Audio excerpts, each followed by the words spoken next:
Hello అండి. Welcome to my channel. ఈరోజు మన ఛానల్‌లో యమ్మీ, టేస్టీ, డెలీషియస్ క్యాబేజీ నిలవ పచ్చడి చేద్దామా? చాలా బావుంటుందండి. చాలా సింపుల్‌గా, చాలా తక్కువ ఇంగ్రీడియెంట్స్‌తో వెరీ ఫాస్ట్‌గా చేసుకునే క్యాబేజ్ నిలవ పచ్చడి. కాలీఫ్లవర్ పచ్చడి ఎంత టేస్టీగా ఉంటుందో, క్యాబేజ్ పచ్చడి కూడా అంతే టేస్టీగా ఉంటుంది. చాలా చాలా యమ్మీగా ఉంటుంది. ఒక్కసారి ట్రై చేయండి. ఓకే. నేను హాఫ్ కేజీ క్యాబేజ్‌ని కట్ చేసుకున్నానండి. చిన్న చిన్న పీసెస్‌కి ఏం అక్కర్లేదు.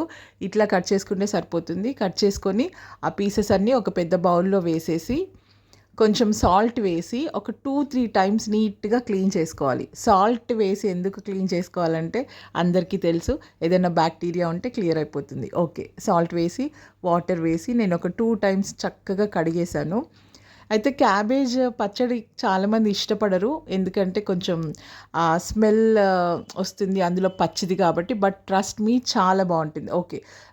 కడిగేసిన తర్వాత జల్లి గిన్నెలో వేసేయాలండి. ఆ వాటర్ అంతా డ్రైన్ అయిపోతాయి. అంత నీట్‌గా వేసేసుకొని ఒక 5 మినిట్స్ దాన్ని పక్కన పెట్టేయాలి. తర్వాత ఇప్పుడు నేనేం చేస్తున్నా అంటే ఒక కాటన్ క్లాత్‌లో ఈ ఇప్పుడు వాటర్ అంతా డ్రైన్ చేసి పెట్టుకున్న క్యాబేజ్ పీసెస్ ఉన్నాయి గదా! అవి దీంట్లో వేసేద్దాం. కాటన్ క్లాత్ అని ఎందుకు స్పెసిఫిక్‌గా చెప్తున్నా అంటే ఏ ఏ తేమ ఉన్నా గూడా ఆ క్లాత్ పీల్ చేసుకుంటుంది. ఇదంతా చక్కగా స్ప్రెడ్ చేసుకొని ఎండలో పెడదామండి. ఒక 5 మినిట్స్ ఎండలో పెట్టిన తర్వాత వాటర్ అంతా కంప్లీట్‌గా పోతుంది.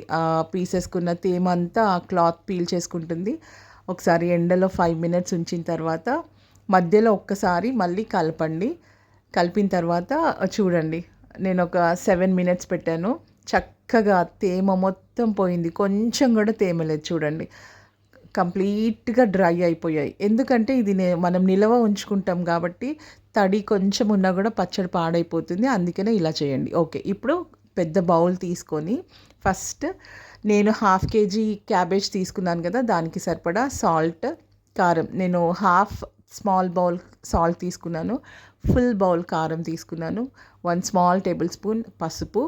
ఇది ఆవాలు, మెంతులు వేయించుకొని పొడి చేసుకున్న పౌడర్ అండి. ఆవాలు, మెంతులు అవి నేను ఆల్రెడీ నాకు ఇంట్లో పౌడర్ ఉంది కాబట్టి అది వేయించే ప్రాసెస్ మీకు చూపించలేదు. ఆవాలు అండ్ మెంతులు కలిపి పౌడర్ చేసుకున్నాను. వేయించి పౌడర్ చేసుకున్నాను. ఆ పౌడర్ ఫుల్ టేబుల్ స్పూన్ వేశాను. ఇది స్పూన్‌తో కాకుండా చేయితోనే మంచిగా మిక్స్ చేసేయండి. పౌడర్స్ అన్నీ కలిపిన తర్వాత కట్ చేసి పెట్టుకున్న క్యాబేజ్, కడిగి నీట్‌గా ఆరబెట్టుకున్న క్యాబేజ్ పీసెస్ ఉన్నాయి కదా! అవన్నీ కూడా దీంట్లో వేసి చేతితోనే కలపాలండి. ఎందుకంటే ఇవంతా డ్రైగా ఉంటాయి ఈ పీసెస్. కాబట్టి వీటికి అసలు పట్టదు. ఉప్పు, కారం అదంతా పౌడర్ సరిగ్గా పట్టదనమాట. ఈ మసాలాలన్నీ మంచిగా పట్టాలంటే చేయితోనే చక్కగా కలపండి. ఎంత చక్కగా కలిపితే అంత బాగా పడతాయన్నమాట. మసాలా అంతా అంత బాగా పడుతుంది. కాబట్టి చేయితోనే చక్కగా అంతా ఆ మసాలా అంతా పట్టేలాగా మంచిగా కలుపుకోవాలండి. ఇప్పుడు దీన్ని పక్కన పెట్టేసి తాలింపు పెట్టుకుందాము.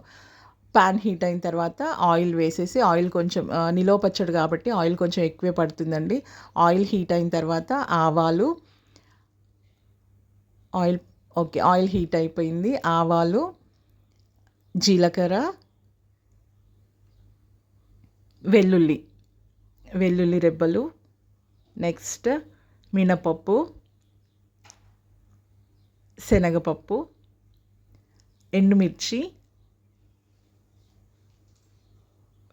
ఫైనల్లీ కరివేపాకు వేసి ఈ తాలింపు గోరువెచ్చగా అయ్యే వరకు పక్కన పెట్టేద్దాం.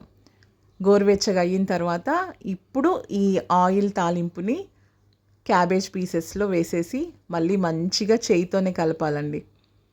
అసలు ఇది అంటే ఇది వెంటనే బాగుండదు. చేసిన రోజే తింటే కొంచెం మనం తినలేమన్నమాట. ఆ పీసెస్ కొంచెం ఒగరుగా, కొంచెం డిఫరెంట్ టేస్ట్ ఉంటుంది. ఒక 1 ఆర్ 2 డేస్ అట్లా మాగిన తర్వాత తినండి. వేడి వేడి అన్నంలో చాలా డెలీషియస్‌గా ఉంటుందండి.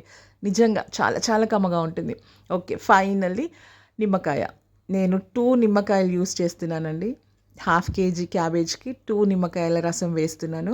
నిమ్మరసం గూడా వేసేసి ఇప్పుడు ఇంకా స్పూన్ యూజ్ చేయొచ్చు కలపడానికి. ఎందుకంటే ఆల్మోస్ట్ అన్నీ దానికి పట్టేసాయి. క్యాబేజ్ పీసెస్‌కి అంత మసాలా, ఆయిల్, తాలింపు అంతా పట్టేసింది కాబట్టి ఇప్పుడు మనము నిమ్మరసం వేసేసిన తర్వాత ఇంకా చక్కగా దీన్ని ఒక డబ్బాలోకి ఎత్తి పెట్టుకోవాలి. అండ్ ఇది నిలవ పచ్చడి అని చెప్తున్నాను, బట్ ఇదేంటంటే బయట ఎక్కువ రోజులు ఉండదండి. క్యాబేజ్ పచ్చడి మనం ఒక 1 మంత్ అట్లా పెట్టుకోవాలనుకుంటే మాత్రం మనము జార్‌లో వేసుకొని ఫ్రిడ్జ్‌లో స్టోర్ చేసుకుంటే బెస్ట్. ఎందుకంటే దీంట్లో వాటర్ క్వాంటిటీ ఎక్కువ ఉంటుంది క్యాబేజ్‌లో, కాబట్టి త్వరగా పాడయ్యే ఛాన్సెస్ ఉంటాయి. మనం ఎంత జాగ్రత్తగా చేసినా, ఎంత హైజీనిక్‌గా చేసినా కొంచెం ప్రాబ్లమ్ ఉంటుంది కాబట్టి దీన్ని మనం ఫ్రిడ్జ్‌లో స్టోర్ చేసుకుంటే బెస్ట్ అనమాట. చూడండి చక్కగా రెడీ అయిపోయిందండి. క్యాబేజ్ నిలవ పచ్చడి చాలా యమ్మీగా ఉంటుంది. అండ్ చపాతీలో కూడా చాలా బాగుంటుంది. చపాతీ కాంబినేషన్ క్యాబేజీ పచ్చడి చాలా ఎక్సలెంట్గా ఉంటుందండి. ఒకసారి తప్పకుండా ట్రై చేయండి. అండ్ ఇది డిఫరెంట్ టేస్ట్. చాలా అంటే ఏంటంటే ఇందులో అన్ని టేస్ట్లు ఉంటాయి. కారం ఉంటుంది, ఒగరు ఉంటుంది, పులుపు ఉంటుంది, ఒకలాంటి డిఫరెంట్ మంచి స్మెల్ ఉంటుంది. అన్నీ బాగుంటాయి అన్నమాట. తప్పకుండా ఒకసారి ట్రై చేయండి క్యాబేజ్ నిలవ పచ్చడి. Okay, thank you, bye bye.